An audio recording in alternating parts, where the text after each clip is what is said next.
நிறைய events host பண்ணியிருக்கேன். எல்லாரையுமே ஜாலியாக அப்படியே இன்வைட் பண்ணுவேன்.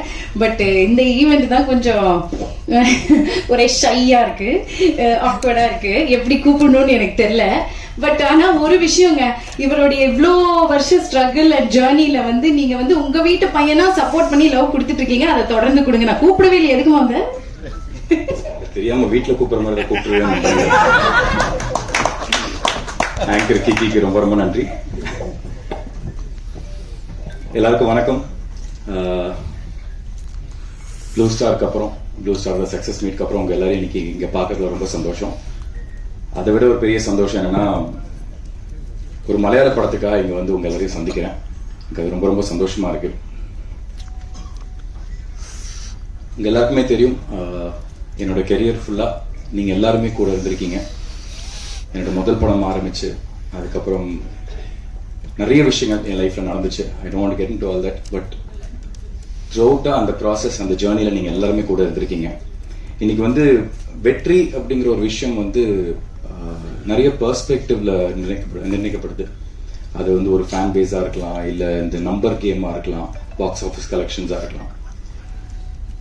ஆனா இந்த பாயிண்ட்ஸ் எல்லாமே எதுவுமே இல்லாம ஒரு ஒரு நடிகரோ ஒரு டெக்னீஷியனோ அவங்க எந்த அளவுக்கு எஃபர்ட்ஸ் உள்ள போடுறாங்க, எந்த அளவுக்கு அவங்களோட திறமையை காமிக்கிறாங்க, அதுக்காக மட்டும் வந்து என்னைக்குமே ஒரு பிரஸ்ஸா ஒரு மீடியாவா நீங்க வந்து ஒரு மிகப்பெரிய சப்போர்ட்டா நான் மட்டும் இல்ல எல்லாருமே இருந்திருக்கீங்க.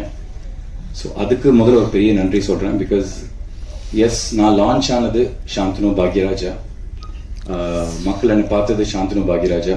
அதுக்கப்புறம் போன என்னோட ஜேர்னி, நடந்துட்டு இருக்கிற என்னோட ஜேர்னில வந்து பத்திரிகை நண்பர்களாக நீங்க ஒரு பாயிண்ட்டுக்கு மேல என்னை வந்து வெறும் சாந்தனுவா மட்டுமே பார்க்க ஆரம்பிச்சீங்க.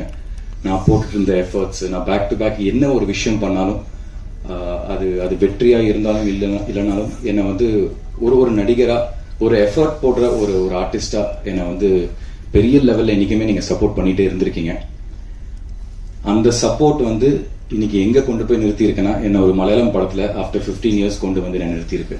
ஸோ அந்த சப்போர்ட்டுக்கு முதல்ல நான் உங்களுக்கு எல்லாருக்குமே ஒரு மிகப்பெரிய தேங்க்ஸ் சொல்லணும். பிகாஸ் நிறைய படங்கள் பண்ணியிருக்கேன், நிறைய விஷயங்கள் நான் பண்ணியிருக்கேன், சாங்ஸா இருக்கட்டும், படங்களா இருக்கட்டும். பட் அந்த படங்கள் உங்களுக்குலாம் நிறைய பேருக்கு அது பெருசா ரீச் ஆச்சோ இல்லையோ, தனிப்பட்ட நபரா என்ன வந்து என்னோட பிளஸஸ் அண்ட் மைனஸஸ் வந்து அவுட் ஆஃப் கன்சர்ன் மைனஸஸ் சொல்லுவீங்க, அவுட் ஆஃப் கன்சர்ன் என்னோட பிளஸ் எல்லாத்தையும் எடுத்து சொல்லுவீங்க. அந்த விதத்துல வந்து எனக்கு அந்த சப்போர்ட் அது இருந்ததுனால தான் எனக்கு வந்து என்னோட லைஃப்ல வந்து எனக்கு வந்து ரொம்ப வருஷத்துக்கு அப்புறம் பாவக்கதைகள், தங்கம் எனக்கு கிடைச்சது. அதுக்கு நீங்கெல்லாம் கொடுத்த பாராட்டு நான் இன்னைக்கு வரைக்கும் மறக்கவே மாட்டேன்.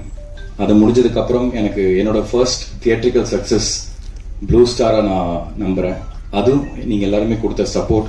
அந்த படத்துல நான் பிளே பண்ற அந்த கதாபாத்திரம் ராஜேஷ், அதுக்கு நீங்க எல்லாம் அவ்வளோ சப்போர்ட் பண்ணி அவ்வளோ பாசிட்டிவா என்ன வந்து எனக்கு சப்போர்ட் பண்ணியிருந்தீங்க. ஸோ இது எல்லாமே தான் காரணம். இது எதுக்கு இப்ப இந்த 2 படங்கள் நான் எடுத்து சொல்றேன்னா, ரொம்ப நாளா நான் வந்து ஏஞ்சல் ஜான் ஒரு 15 இயர்ஸ் பேக் பண்ணதுக்கு அப்புறம் 2-3 ஆஃபர்ஸ் வந்துச்சு எனக்கு மலையாளத்துல. பட் நான் பண்ணணும்னு எதிர்பார்க்கிற மாதிரி கேரக்டர்ஸ் எனக்கு கிடைக்கல. ஸோ நான் பண்ணாம விட்டுருந்தேன். அதுக்கப்புறம் அஃப்கோர்ஸ் நம்ம மூஞ்சி காமிக்காம இருந்தோம்னா எல்லாரும் நம்மளை மறந்துடுவாங்களா. அந்த மாதிரி மலையாள சினிமாக்கு எனக்கு ஒரு என்ன சொல்றது, இப்ப கபடி லாங்குவேஜ் சொல்லணும்னா ஒரு லாங் ஹாஃப் டைம் மாதிரி ஒரு பெரிய பிரேக் ஆயிருச்சு. இவ்வளவு வருஷம் பிரேக் அப்புறம் வந்து ரீசெண்டா ஒரு வெப் சீரிஸ்ல வேலை பார்த்துட்டு இருக்கிறப்போ அங்க தேவா அப்படிங்கிற ஒரு நண்பர் அந்த வெப் சீரிஸ்ல வேலை பார்த்துட்டு அவர் என்கிட்ட சொல்லிட்டு இருந்த, நீங்க மலையாள படம் நீங்க ஏன் நடிக்கக்கூடாது அப்படின்னு. நான் சொன்னேன், கண்டிப்பாங்க, சான்ஸ் கிடைச்சா கண்டிப்பா நான் நடிப்பேன், எனக்கு ரொம்ப ரொம்ப பிடிக்கும் மலையாள சினிமா நடிக்கிறது அப்படின்னா. அப்போ அவர் வந்து சொன்னாரு, ஏதாச்சும் ஒரு ஆப்பர்ச்சுனிட்டி வந்தா நான் கண்டிப்பா சொல்றேன்னு. அந்த தேவா வந்து டைரக்டர் உன்னியோட ஃப்ரெண்டு. ஸோ இந்த படத்துலயும் செல்வராகவன் சார் கூட அவர் நடிச்சிருக்காரு, அந்த தேவாங்கிறவர். அவர் உன்னிக்கிட்ட வந்து இவங்க இந்த கேரக்டருக்கு யார் என்னன்னு சொல்லி தேடிட்டு இருக்கிறப்போ உன்னிக்கிட்ட என்னை பத்தி பேசியிருக்காரு. அப்போ உன்னி சொல்லியிருக்காரு, இந்த மாதிரி ஆமாங்க, சாந்தனோட பெர்ஃபார்மன்ஸ் நான் வந்து அந்த தங்கம்லையும் ப்ளூ ஸ்டார்லையும் பார்த்து எனக்கு ரொம்ப பிடிச்சிருச்சு, அவர் ரொம்ப பெர்ஃபெக்டா ஆக்டா இருப்பாரு, நான் ப்ரொடக்ஷன் கிட்ட பேசுறேன்னு சொன்னாரு. அதுக்கப்புறம் அவரு ப்ரொடியூசர்ஸ் கிட்ட பேசினாரு. அப்படிதான் எனக்கு வந்து உன்னி கால் பண்ணி இந்த மாதிரி இந்த கதையை சொன்னாரு. ஸோ இந்த ப்ராசஸ்ல வந்து இந்த சப்போர்ட் எல்லாமே ஆரம்பிச்சது உங்களால. அதுக்கப்புறம் தேவா மூலியமா நான் உன்னியை மீட் பண்ணி அதை அக்செப்ட் பண்ணிக்கிட்ட என்னோட ப்ரொடியூசர்ஸ் எல்லாருக்குமே ரொம்ப ரொம்ப நன்றி. So coming to Balti, of course first என்னோட producers Santhosh sir and Binu bro, 2 பேருக்கு நான் தேங்க்ஸ் சொல்லணும். Sir sorry sir, not calling bro. அதாவது வந்து நான் என்னைக்குமே வந்து ஒரு ப்ரொடியூசருக்கும் ஒரு ஃபினான்ஷியலுக்கும் நான் நிறைய டிஃப்ரென்சஸ் நான் பார்ப்பேங்க. ஏன்னா இன்னைக்கு சினிமா வந்து அது அவங்களையும் தப்பு சொல்ல முடியாது. பிகாஸ் சினிமான்னு பொறுத்த வரைக்கும் இன்னைக்கு அது மார்க்கெட் பிசினஸ் அது கிட்ட மாறி ஒரு விஷயம் போயிட்டு இருக்கு சினிமா. ஸோ அந்த மாதிரி நேரத்தில் வந்து இப்போ பல்ட்டில நான் ப்ளே பண்ற இந்த குமார்ங்கிற கதாபாத்திரம், இந்த பல்ட்டிங்கிறது 4 பசங்களை பத்தின ஒரு கதை. ஸோ அதுல வந்து இந்த குமார் அப்படிங்கிற கதாபாத்திரத்துக்கு வந்து it's very very pivotal role. So அதுக்கு வந்து அவங்க நினைச்சிருந்தா மலையாளத்திலேயே ஒரு ஒரு நல்ல ஒரு மார்க்கெட்ல இருக்க ஒரு நல்ல ஒரு ஸ்டார் ஷேனுக்கு ஈக்குவலா ஒருத்தர் போயிருக்கலாம். இல்ல தமிழ்ல என்னோட பெட்டரா இருக்கிற ஒரு மார்க்கெட்ல வேற ஏதோ ஒரு நடிகருக்கு போயிருக்கலாம். பட் ஃபர்ஸ்ட் as ப்ரொடியூசர்ஸா டைரக்டருக்கு கிரியேட்டிவா எழுதின அந்த டைரக்டருக்கு அந்த கதாபாத்திரத்துக்கு யார் கரெக்டா இருப்பான்னு ஃபீல் பண்ண அவர் வந்து என்ன ஃபீல் பண்ணாரு, அதுக்கு இம்மீடியட்டா வந்து கிரீன் சிக்னல் கொடுத்த ப்ரொடியூசர்ஸ்.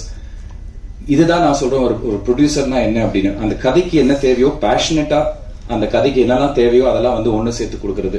ஸோ அந்த விதத்துல வந்து எனக்கு இவ்வளவு பெரிய படத்துல இப்படி ஒரு ஆப்பர்ச்சுனிட்டி கொடுத்த Santhosh sir and Binu bro, உங்க 2 பேருக்கும் ரொம்ப ரொம்ப நன்றி. அதுக்கப்புறம் அஃப்கோர்ஸ் மை டைரக்டர் உன்னி வந்து என்கிட்ட ஒரு 4 மணி நேரம் கதை சொன்னாரு. தமிழ்ல தான் சொன்னாரு. அப்போ ஃபுல்லா சொல்லி முடிச்சு நான் சொன்னேன், பிரதர் எக்ஸ்ட்ரானரி பிரதர், நான் கண்டிப்பா எனக்கு இது வந்து ஒரு ரீலான்ச் மாதிரி நான் நினைச்சுக்கிறேன் மலையாளத்துல. ஏன்னா எனக்கு இவ்வளவு ஸ்ட்ராங்கான ஒரு ரோல் வந்து நான் கிடைக்கும் நான் எதிர்பார்க்கவே இல்லை இவ்வளவு வருஷங்களுக்கு அப்புறம் அப்படின்னு. அதுக்கப்புறம் அவர் கேட்ட முதல் கேள்வி, பிரதர் நீங்க மலையாளம் பேசுவீங்களா அப்படின்னு. பேசிடுவேன் அப்படின்னு ஒரு ஃப்ளோல அடிச்சு விட்டேன். அப்ப எனக்கு மலையாளம் எனக்கு ஒன்றும் பேசலாம் தெரியாது, எங்க கிடைக்கிற வாய்ப்பு போயிருமோ மலையாளம் தெரியாதனால அப்படின்னு சொல்லிட்டு பிரதர் பேசுவேன் பிரதர் அப்படின்னு சொல்லி அடிச்சு விட்டேன். அதுக்கப்புறம் லைட்டா எல்லாம் கமிட்லாம் பண்ணதுக்கப்புறம் லைட்டா அவரை போய் சொல்லிச்சுட்டேன், பிரதர் இருந்துட்டு ஷூட்டிங் ஸ்பாட்ல வந்து ஒரு ஃப்ளோல நம்ம டைலாக் பேசணும்னா அதுக்கு எனக்கு ஒரு ஃப்ளோவா எனக்கு யாராவது கொஞ்சம் கத்து கொடுத்தாங்கன்னா இன்னும் ஈஸியா இருக்கும். பெர்ஃபார்மன்ஸ் வந்து நம்மளுக்கு வந்து அந்த ஃபோக்கஸ் ஃபுல்லா பெர்ஃபார்மன்ஸ்ல இருக்கும், டைலாக்ஸ்ல இருக்காது அப்படின்னு. அப்படியே பண்ணிக்கலாம் பிரதர் அப்படின்னு சொல்லிட்டு அப்படிதான் வந்து எனக்கு ஸ்மித்தான ஒரு டீச்சரோட எனக்கு ஆன்லைன் டியூஷன் வந்து ஒரு மாசம் கொடுத்தாங்க. கரெக்டா லாஸ்ட் இயர் செப்டம்பர் அந்த ஆன்லைன் டியூஷன் ஆரம்பிச்சேன். ஸோ அவங்களோட அந்த டியூஷன் வந்து எனக்கு ரொம்ப ரொம்ப எனக்கு ஹெல்ப்ஃபுல்லா இருந்துச்சு. ஸ்கிரிப்டை வந்து ஒரு 20 வாட்டி படிச்சேன். ஒவ்வொரு டைலாக்கையும் நான் வந்து பேசி சப்கான்சியஸ் மைண்ட்ல ஏறணுங்கிறதுக்காக வந்து அது. ஆனா உண்மையிலேயே அதான் அந்த ஃபோக்கஸ் வந்து டைலாக் மேல போகக்கூடாதுங்கிறதுக்காக அந்த 1 மாசம் டியூஷன் எனக்கு எடுத்தேன். அதுக்கப்புறம் நவம்பர்ல வந்து நாங்க வந்து ஸ்டண்ட் ட்ரைனிங் ஆரம்பிச்சோம். பிகாஸ் 4 கபடி விளையாடுற பசங்க, அந்த ஸ்டண்ட் வந்து ஒரு சாதாரண ஸ்டண்டா இருக்கக்கூடாது, அது வந்து ஒரு கபடியோட ட்ரிக்ஸ். இப்போ அவர் சொன்ன மாதிரி வந்து நாங்க 4 பேரு, ஷேனோட ஸ்பெஷாலிட்டி வந்து பல்ட்டி, என்னோடது வந்து டேஷ், இன்னும் 2 பசங்க இருக்காங்க. அதுல ஒருத்தருக்கு வந்து ஸ்கார்பியன் கிக்கு, ஒருத்தருக்கு வந்து டுப்கி. இதெல்லாமே வந்து கபடியில யூஸ் பண்ற ட்ரிக்ஸ். சோ கபடி விளையாடுற பசங்க எப்படி ஸ்டண்ட் பண்ணுவாங்க, ஒருத்தர் மிஸ் ஆகுறதுக்கும் கபடி விளையாடுற பசங்க மிஸ் ஆனா என்ன மாதிரி டாக்டிக்ஸ் யூஸ் பண்ணி மிஸ் பண்ணுவாங்க, இந்த ஒரு விஷயம் இருந்துச்சு ஸ்டண்ட் பண்றதுல. சோ அதுக்கு வந்து கொச்சின்ல போய் ஸ்ராவன் அப்படின்னு ஒரு மாஸ்டரோட ஒரு 15 நாள் நாங்க 4 பேருமே ஸ்டண்ட் ட்ரைனிங் பண்ணோம். அதை முடிச்சுட்டு பாலக்காடுல போய் ஒரு 20 நாள் 25 நாள் morning 3 hours evening 3 hours kabaddi training எடுத்தோம். ரமேஷ் அப்படின்னு ஒரு கோச்சோட, அவர் வந்து அங்க ஸ்டேட் டீம் கோச். அவர் அங்க இருக்கிற ஒரிஜினல் கபடி டீம் பிளேயர்ஸ் அவங்களோட சேர்ந்து இந்த ட்ரைனிங் எல்லாமே எடுத்தோம். ஸோ இது ஆல்மோஸ்ட் ஒரு 1.5-2 months ப்ராசஸ். இது எதுக்கு நான் சொல்ல வரேன்னா, இது நாங்க இவ்வளவு எஃபர்ட்ஸ் போட்டோம் அப்படிங்கிறதுக்காக மட்டும் இல்ல, இவ்வளவு நடிகர்களுக்கு அந்த கேரக்டருக்கு ப்ரிப்பேர் பண்றதுக்கு ஸ்பேஸ் கொடுத்த ப்ரொடியூசர்ஸ் யாருமே வந்து இவ்வளவு ஸ்பேஸ் கொடுத்து ப்ரிப்பேர் பண்றதுக்கான ஒரு வாய்ப்பு கொடுக்க மாட்டாங்க. அந்த அளவுக்கு பேஷனட்டா இந்த படம் நல்லா வரணுங்கிறதுக்காக எல்லா விஷயங்களும் எங்களுக்கு வந்து கொடுத்து எங்களுக்கு வந்து சப்போர்ட்டிவா கொடுத்தாங்க. So once again thank you Unni, thank you producer sir. And அதுக்கப்புறம் கூட இருந்த டெக்னீஷியன்ஸ் எல்லாமே உன்னி சொல்லிட்டாரு. Star cast first Selvaraghavan sir வந்து அஃப்கோர்ஸ் யாருமே அவருக்கு ஃபேனா இல்லாமலாம் இருக்க முடியாது. அவரை பார்த்தோன்னே நான் ஃபர்ஸ்ட் அவர்கிட்ட கேட்க ஆரம்பிச்சதே அவரோட ஒவ்வொரு படங்கள் பத்தி தான். சார் 1001 இந்த விஷயம் எப்படி பண்ணீங்க சார், இந்த படத்துல இது எப்படி பண்ணீங்க, இது எதை யோசிச்சு பண்ணீங்க அப்படின்னு சொல்லிட்டு அவர்கிட்ட பேச ஆரம்பிச்சது. அல்போன்ஸ் புத்திரன் சாரை பாக்குறப்போ சார் பிரேமம் சார் அப்படின்னு சொல்லிட்டு அதை பத்தி பேச ஆரம்பிச்சது. ஸோ அவங்களோட நடிச்ச அந்த எக்ஸ்பீரியன்ஸ் எனக்கு லைஃப் லாங் அதை நான் கேரி பண்ணி போயிட்டே இருப்பேன். அதெல்லாம் திருப்பி நடக்குமா திருப்பி கிடைக்குமாங்கிறது தெரியாது. But this will always be very close to my heart. இவங்களோட நடிச்சதெல்லாம் பிரீத்தி அயோத்தியில நம்ம எல்லாருமே பார்த்துருக்கோம், வண்டர்ஃபுல் பர்ஃபார்மர். ஸோ இந்த படத்துலயும் இன்ஃபேக்ட் நான் முதல்ல வந்து அயோத்தியில வந்து அவங்கள பார்த்துட்டு நான் ஷூட்டிங் ஸ்பாட்ல தான் பிரீத்தியை நான் பாக்குறேன். அங்க பாக்குறப்ப அந்த கெட்டப்லாம் பாக்குறப்ப எனக்கு அடையாளமே தெரியலங்க. பிரீத்தி அஸ்ரானின்னு சொன்னீங்க, எங்க இருக்காங்க அப்படின்னா, உன்னி ப்ரோ இங்கதான் ப்ரோ இருக்காங்க அப்படின்னாங்க. அந்த அளவுக்கு ஒரு சேஞ்ச் ஓவரா அவங்களுக்கு ஒரு டிரான்ஸ்ஃபர்மேஷன் கொடுத்திருந்தாங்க. And she is also perform really well. And then coming to my படி ஷேன் வந்து அப்பா எனக்குமே ஒரு விஷயம் சொல்லுவார், இந்த மாதிரி நம்ம சந்திக்கிற ஒவ்வொருத்தரும் நமக்கு ஒரு ஆசான், அவங்க கிட்ட இருந்து ஒவ்வொரு விஷயம் கத்துக்கலாங்க.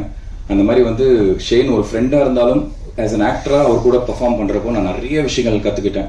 சின்ன சின்ன சீக்வன்சஸ் நடக்கும், ஒரு பெரிய கோயில் திருவிழா மாதிரிலாம் நடக்கும். அது நீங்க படம் பார்க்கும்போது உங்களுக்கு தெரியும். ஒரு இடத்துல நானும் ஷேனு இன்னும் அந்த 2 பசங்க எல்லாருமே வந்து அந்த திருவிழாக்குள்ள வேற ஒரு ஆம்பியன்ஸ்ல இருந்து அந்த திருவிழாக்குள்ள என்டர் ஆகும். அந்த ஆம்பியன்ஸ்ல ஃபர்ஸ்ட் இருந்த ஆம்பியன்ஸோட மூடு வேற, திருவிழாக்குள்ள என்டர் ஆகும் போது இருக்கிற மூடு வேற. அந்த திருவிழாவோட ஆம்பியன்ஸ்குள்ள என்டர் ஆனோடனே அவரோட ஃபேஷியலா வேற ஒரு விஷயத்த உள்ள கொண்டு வந்தாரு.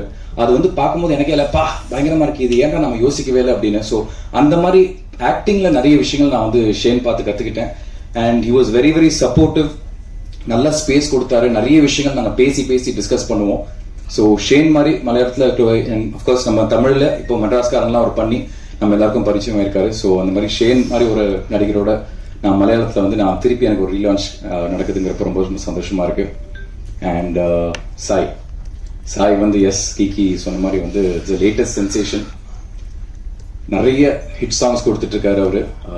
அவரோட படத்தும் அதாவது அவரோட முதல் படம் இது மலையாளம்ல அவருக்கு ரிலீஸ் ஆகப்போற முதல் படம், அதுவும் மலையாளத்துல முதல் படம்.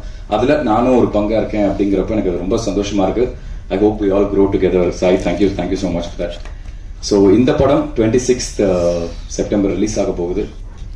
எப்படி நீங்க எல்லாருமே ஒரு தமிழ் படத்துக்கு இங்க இருக்கிற பிரஸ் மீடியா எவ்வளவு சப்போர்ட் கொடுப்பீங்களோ அதே மாதிரி இந்த டீமுக்கும் அவங்களோட சார்பா நான் கேட்கிறேன். நம்ம எல்லாரையும் நம்பி வந்திருக்காங்க, நாங்க ஒரு நல்ல கண்டென்ட் பண்ணிருக்கோங்கிறத நம்புறோம். அது உங்களுக்கு பிடிச்சிருந்தா தயவு செஞ்சு சப்போர்ட் பண்ணுங்க.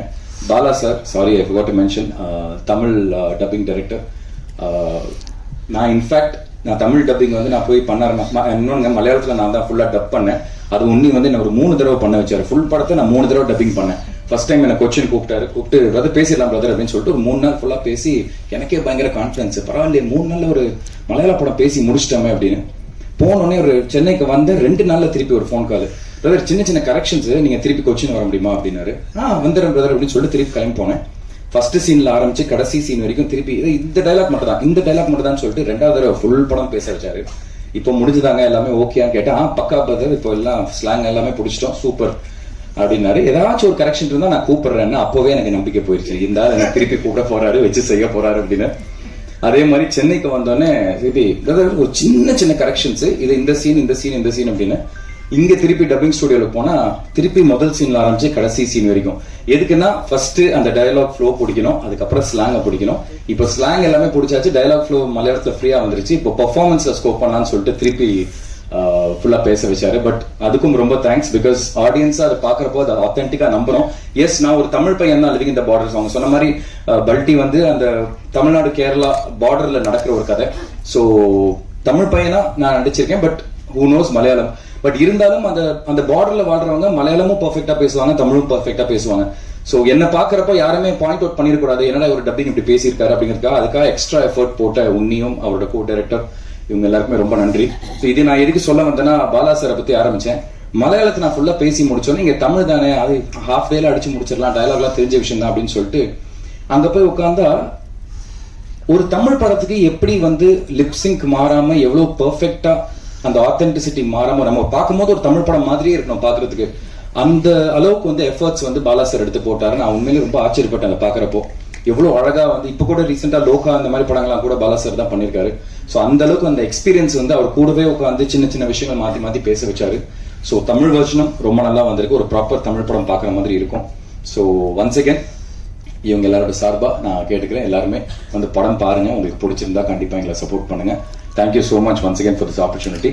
எப்படியாச்சும் பிரீத்தியோட 2 வார்த்தை எக்ஸ்ட்ரா பேசினான்னு பார்த்தேன், ஏன்னா படப்பட பயங்கரமா தமிழ்ல பேசிட்டாங்க. So thank you so much. இப்போ இவ்வளவு நேரம் நான் வந்து ஒரு நடிகரா இங்க பேசினேன்.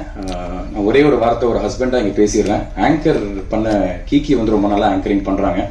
எந்த ஸ்டேஜ்லயும் வந்து நான் இதை வந்து சொல்ல எனக்கு ஒரு வாய்ப்பு கிடைச்சது இல்லை. நீங்க எல்லாருமே வந்து என்னைக்குமே அவங்களுக்கு ஒரு பெரிய இல்லம்மா நீ சொல்லி கொடுத்துருக்க மாதிரிலாம் பேசல, நான் வேற மாதிரி தான் இல்ல. ஸோ என்னைக்குமே வந்து அவங்களுக்கு ஒரு பெரிய சப்போர்ட்டிவா நீங்க இருந்திருக்கீங்க. So thank you so much. Please do continue supporting us. ரொம்ப நன்றி.